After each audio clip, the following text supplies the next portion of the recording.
ரெண்டுமே ப்ரையாரிட்டி தான். அதுல வந்து நம்ம எப்படி அப்படி சொல்ல முடியும்? ஏன்னா நான் பாடுறேன், ப்ரொடியூஸ் பண்றேன், நடிக்கிறேன், மியூசிக் பண்றேன். ஸோ நாலுமே என்னுடைய ப்ரையாரிட்டியில இருக்கு.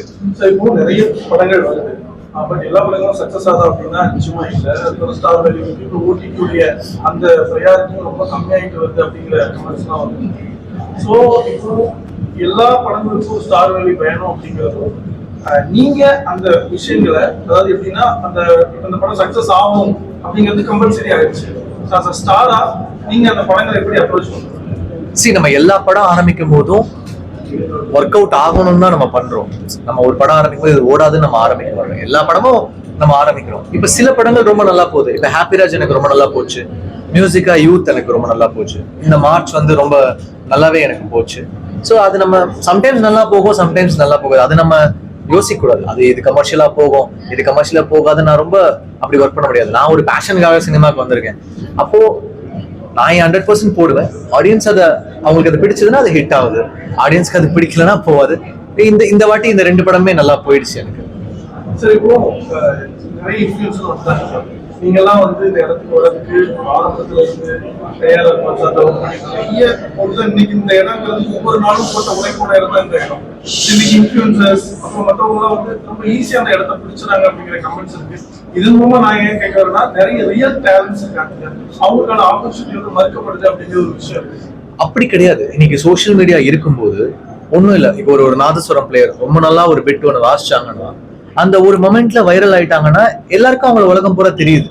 ஸோ உங்களுக்கு சோசியல் மீடியான்றது ஒரு பப்ளிக் கிட்டே போய் எல்லாருமே அவங்களே ஸ்ப்ரெட் பண்ணி ரீச் ஆகக்கூடிய ஒரு டூல் இருக்கு உங்களுக்கு. அதை நீங்க எப்படி யூஸ் பண்ணிக்கிறீங்கன்றத வச்சுதான் இருக்கு. பட் சில பேர் நம்ம வந்து கத்துக்கிட்டு வரோம். அது வந்து சஸ்டெயின் பண்றாங்களா இல்லையா அப்படிங்கிறது அவங்களுடைய நாலேஜ், எவ்வளவு படிச்சிருக்காங்க, எவ்வளவு வந்து ஒர்க் பண்றாங்கன்றத பொறுத்தது. பட் சோசியல் மீடியா இருக்கும்போது உங்களுக்கு ஈஸியா டேலண்ட் வெளில தெரியலாம். நீங்க இப்போ ஒன்றும் இல்லை, இப்போ ஒரு ஃபோட்டோகிராஃபி எடுக்கிறீங்க, ஒரு நல்ல ஷாட் எடுத்தீங்கன்னா அது வைரல் ஆகும், எல்லாரும் இந்த ஷாட்டை பத்தி பேசுவாங்க. ஸோ உங்களுக்கு அதுக்கான ஒரு ஸ்பேஸ் வந்து இருக்குன்னு நான் நினைக்கிறேன். ஸோ எல்லாருக்கும் வாய்ப்புகள் நிறைய கிடைக்கலாம்.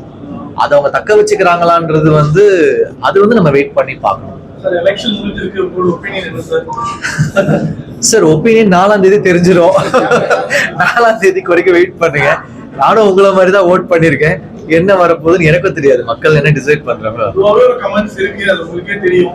சார். கமெண்ட்ஸ் வந்து எப்பவுமே இருக்கும் சார். அது வந்து நமக்கு ரிசல்ட் வரும்போது நமக்கு ஷாக் ஆகலாம், இல்ல நம்மளே சர்ப்ரைஸ் ஆகலாம், என்ன வேணா ஆகலாம். அது நமக்கு சொல்ல முடியாது. இந்த வாட்டி ரொம்ப ஒரு எப்படி சொல்றது, ஒரு எல்லாருமே எதிர்பார்த்துட்டு இருக்கிற ஒரு டேட். அது இப்படிதான் இருக்கும் அப்படிதான் இருக்கும்னு யாருமே சொல்ல முடியாது. அது 4ஆம் தேதி தான் நமக்கு தெரிய வரும்.